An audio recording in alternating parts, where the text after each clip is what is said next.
What is up, football fans? We have an interesting video for you today. It's going to be a way too early ranking for every team's quarterback as we prepare for next season. Before we get into our list, as always, it's Nick with Preem Sports. Make sure to go ahead and subscribe if you're new to the channel and drop a like. Now let's get into our ranking. Starting at the bottom, at number 32, we have Broncos quarterback Bo Nix. While the Oregon product is talented and his teammate Troy Franklin will accompany him to Denver, the lack of structure throughout the team's offense and defense could make this a very tough campaign for the rookie. At number 31, we have Giants quarterback Daniel Jones, whose inconsistent performances over the last several seasons have left New York fans hoping that they would have drafted a quarterback this year. This is definitely a make or break season for the former Duke Blue Devil, but personally, I don't have much hope. At number 30, we have the Vikings quarterback J.J. McCarthy from Michigan. The former Harbaugh product was known in college for primarily handing it off, and with Minnesota being known for a passing offense, it could be tough for J.J. to connect with the other J.J. I know Vikings fans are trying to be as optimistic as possible, but this is a huge step down from Kirk Cousins. At number 29, we have the Commanders quarterback Jayden Daniels. While Daniels is the most recent Heisman winner, I have a hard time believing his college skills will translate well to the NFL. I have to commend Washington for a stellar draft this year, but my biggest issue with Daniels is his ability to quickly read the defense and avoid pressure. I think he makes bad reads, and when he takes off, it tends to lead Daniels to take a huge hit, which will not help him long-term given his lack of frame. At number 28, we have the Patriots quarterback Drake May. Now, I want to start off by saying I do like Drake, but my biggest concern is his footwork. Head coach Jared Mayo has already stated that May has a lot of work to do, but again, not every elite quarterback comes into the league ready to start. Given speculations that May could sit behind Jacoby Brissett, we could see him jump several spots on this list after being mentored, but for now, he's going to be ranking near the bottom. Coming in at number 27, we have the Panthers quarterback Bryce Young. After a devastating rookie season, Carolina has built a wall of big offensive linemen for the former Alabama QB and included some fancy new weapons at his disposal. This could be the year Bryce makes a huge jump, or it's the year Carolina realizes they drafted the wrong quarterback. At number 26, we have the Raiders quarterback Gardner Minshew. The NFL's own Uncle Rico makes his way near the bottom due to the fact he has to compete for this role. Now, I know people will say that he threw for a career-high 3,305 yards, but he also only threw for 3,305 yards. That won't get you far in the NFL, especially given it's his fifth year in the league. And when you add in the fact that he only had 15 touchdowns with 9 interceptions, it's not a good look. I do think Gardner is one of the best backups in the league and can ensure that your team will carry on if your starter gets injured, but he's proven multiple times that he cannot extend a team into a playoff run. At number 25, we have the Titans quarterback Will Levis. While I'm not 100% sold on Tennessee's gunslinger, I do think he has the chance to be special. I think the team did a fantastic job bringing in weapons, even if they overpaid on some of them. Yes, I'm talking to you, Calvin Ridley. I don't think the Titans are a playoff team yet, but I do look forward to seeing them make a rather big jump with their franchise quarterback. Looking at number 24, we have the Saints quarterback Derek Carr. As much as I love Carr, he has already reached his peak and is now on the decline. He's been making questionable throws for the last couple of years, and with injuries stacking up, it might be time for New Orleans to lean towards the future. At number 23, we have the Seahawks quarterback Geno Smith. Despite Geno turning his career around when he came to Seattle and winning Comeback Player of the Year, it's starting to seem like that was a one-year wonder deal. Geno was unable to achieve the same status this previous season, and with Sam Howell coming in this offseason, there's even rumors that he could potentially replace Geno. Now, if Geno finds himself as quarterback 1 entering the season, he needs to get off to a hot start to keep the position. Let's see if he'll right back this time. At number 22, we have the Steelers quarterback Russell Wilson. Getting out of Denver is what made Wilson jump several spots alone, and although Pittsburgh would greatly improve by adding another top-name receiver before the start of the season, Wilson has the weapons to return to his former glory days as a Seahawk. Coming in at number 21, we have Colts quarterback Anthony Richardson. I think a lot of people might disagree with me on this one, but I don't think we've seen enough of AR5 to rank him higher. He has the same style of Cam Newton, only modernized to fit the current era of air raids. My biggest concern is his reckless running style, and taking too many hits will derail him of a lengthy career, as we already saw him miss majority of last season with an AC shoulder injury.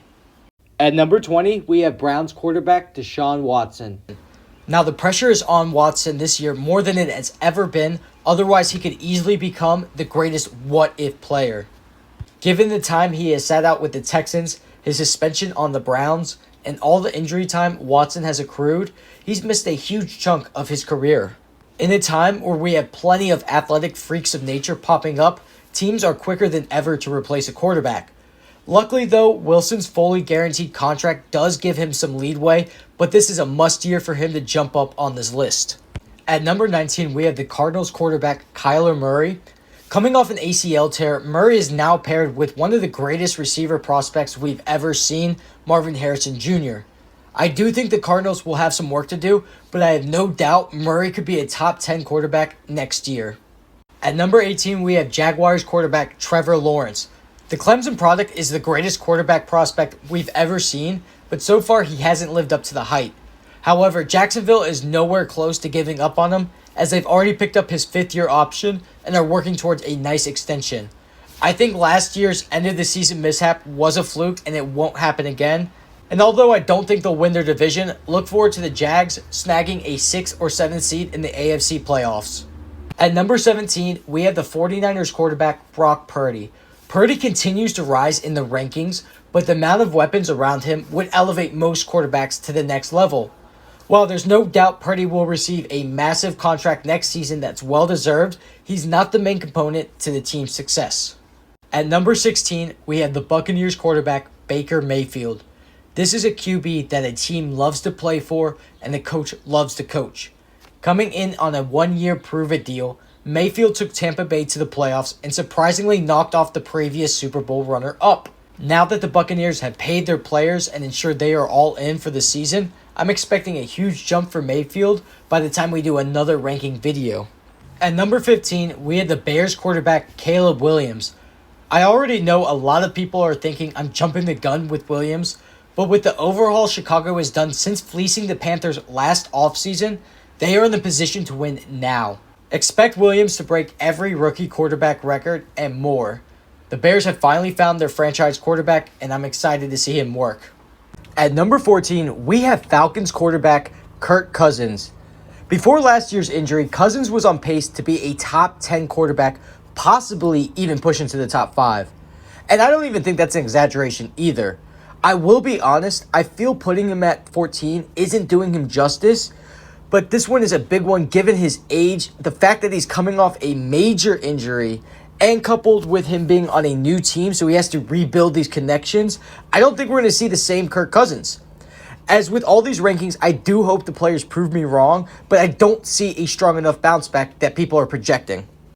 At number 13, we have the Packers quarterback Jordan Love. Now, Green Bay has proven they are the best team at developing quarterbacks, and Jordan Love is no exception. Although he's only had one season to showcase his abilities, Love's progression through last year was absolutely phenomenal, and it can't be shrugged off. The end-season streak the Packers went on was insane, and with a playoff win over the second-seeded Cowboys, it guaranteed Love will be with Green Bay for a long time. Now, we did report that Love is looking to be a top 3 paid quarterback, so in the long run, a contract of nearly $55 million annually will definitely negatively impact the team. But as of now, Love is 100% looking to make a jump to the top 5 spots. Coming in at number 12, we have Texans quarterback CJ Stroud.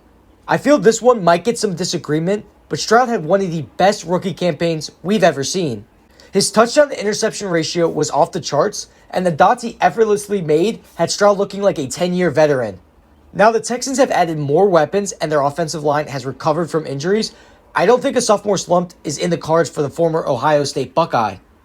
At number 11, we have Eagles quarterback Jalen Hurts. I think it's safe to say Hurts regressed last year following their Super Bowl appearance despite general manager Howie Roseman killing it during the offseason.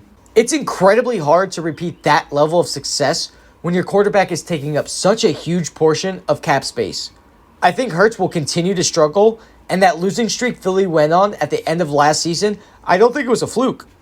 At number 10, we have the Dolphins quarterback Tua Tagovailoa. The Alabama product is a game changer, simply put. His accuracy decision making, and leadership skills give him all the tools he needs to elevate Miami into a deep playoff push. I don't think you can have a quarterback list and not include Tua in the top 10. Entering the single digits, we have Chargers quarterback Justin Herbert at number 9. I think Herbert has one of the best arms in the league, but I truly believe LA is holding him back.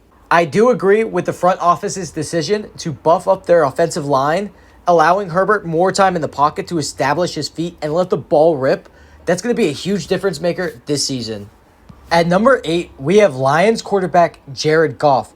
As I'm making this video, Goff just signed a contract making him the second highest paid quarterback in the league. Goff has proven he's the man for Detroit and is currently on the craziest comeback arc after the Rams dumped him. I feel after that trade, every NFL fan assumed Goff's career would be wrapping up shortly, and I cannot give enough credit to him for swallowing his pride and proving me wrong. Goff ended up having the second best year of his career stat-wise as he took the Lions to the NFC Championship game with their first ever NFC North Division win. I will note that their aggressive play that won them the North was also their downfall against the 49ers in that championship game. I am looking forward to the adjustments Detroit will make this offseason, and I expect them to be back in the same position. At number 7, we have the Rams quarterback Matthew Stafford. Stafford will go down in history as one of the most underrated quarterbacks of all time. His aura is infectious as he brings back an old school toughness that you just don't see in the modern era. Despite the injuries the Rams dealt with last year, they still delivered and secured a spot in the playoffs, and of course it was against Stafford's old team, the Lions. Since the Stafford-Goff trade, their stats have been identical, but given the longer resume and Super Bowl ring, I have to give the edge to Stafford, which is why he's at 7 and Goff is at 8. At number 6, we have the Jets quarterback Aaron Rodgers. Yes, he's older. Yes, he's stuck with Nathaniel Hackett. And yes, he's coming off a major injury, but it doesn't matter. Rodgers is clutch. His arm is made of gold, and if you can ignore the off-field antics, he's a great mentor to any team he's on. Rodgers makes his receivers look better than they are with his ability to read defenses and make instant adjustments to exploit the mismatches. Paired with an upgraded offensive line and better receivers, Rodgers is absolutely a top 10 quarterback. Just keep him away from all turf fields this year as a precaution. Entering the exclusive top 5, we have the Cowboys quarterback Dak Prescott. As an MVP candidate last year, Dak saw major success with wide receiver CeeDee Lamb. We saw Dak throw for an impressive 4,516 yards and his best touchdown to interception ratio yet, with 36 and 9 respectively. I am concerned with the lack of team additions this year, including bringing back Zeke, which in my opinion makes zero sense. However, Dallas did great in the draft, so overall it should balance back, and I'm expecting a 10 to 11 win season from the Cowboys. At number 4, we have the Bills quarterback Josh Allen. Allen had an incredible season, but it did not pan out as Buffalo had hoped. It seemed to start after the loss to the Jaguars in London that the Bills lost their identity. Although Allen struggled with a massive amount of turnovers, this dude delivered with his monster arm. I am a little nervous about the Bills' revamp, with them having to cut or trade a ton of key players due to Allen's increased salary to over $45 million this year. These huge quarterback contracts I mentioned earlier are definitely taking a toll on some teams, and Buffalo is feeling the heat. Entering the top 3, we had the Bengals quarterback Joe Burrow. After leaving Ohio State and leading LSU to its first natty since 2007, Burrow has emerged as a superstar. Burrow has made the transition from college to the NFL look seamless, and I have no concerns about his 2 season-ending injuries. His accuracy is impeccable, and the way he threads the needle to Chase or Higgins is next level. Burrow is cool under pressure and is one of the most clutch quarterbacks, as he's the only QB to boast a flawless record against Patrick Mahomes. I don't want to make this segment about Mahomes, but the dude is 44-9 with the Chiefs, which means 33% of his losses have come from Burrow alone. I'm beyond hyped to see Joe Burrow bounce back this year, and I think the Bengals will for once get off to a hot start. At number 2, it's only fitting that we have 2-time MVP, Ravens quarterback Lamar Jackson. First off, let's talk about Lamar's athleticism. He's arguably the most dynamic quarterback in the league with speed and agility that make him a nightmare for defenses. Insert all the running back jokes you want, but it's not just his legs that make him special. Lamar has a cannon for an arm, capable of making all types of throws and delivering the ball with precision. Lamar is a master at reading defenses, exploiting openings in the opposing team's coverage. But perhaps what truly sets Lamar apart is his ability to perform in big moments. He's a clutch player who thrives under pressure, often making game-winning plays when his team needs him the most. Lamar Jackson isn't just an elite quarterback, he's a game changer and a future Hall of Famer. And here we are. At the number 1 spot, you have the 3-time Super Bowl winner and 2-time MVP, Chiefs quarterback Patrick Mahomes. Without a doubt, the best quarterback in the league for the last 5 years is Mahomes. Starting off with his arm talent, Patty possesses arguably the best throwing talents of all time, capable of making throws that defy logic. The best part about Mahomes is he does this under constant pressure as he zigzags across the field, waiting for the perfect opportunity to strike. With one of their weakest receiving cores in Mahomes' tenure, he was still able to secure a playoff spot and go through the gauntlet to win his 3rd Super Bowl. The Chiefs will forever be a serious threat when it comes to the playoffs, and Mahomes will 100% retire with at least 5 Super Bowl rings, but I wouldn't be surprised if he goes toe-to-toe with Brady. Now that we finished our list, I just wanted to say thank you for watching if you made it to this point. Once training camp ends and we creep towards preseason in August, I'll release an updated version, so don't be upset if your quarterback isn't where you think they should be. I personally expect a dozen or so names to move places myself. Make sure to drop a like and subscribe for more football content. See you next time.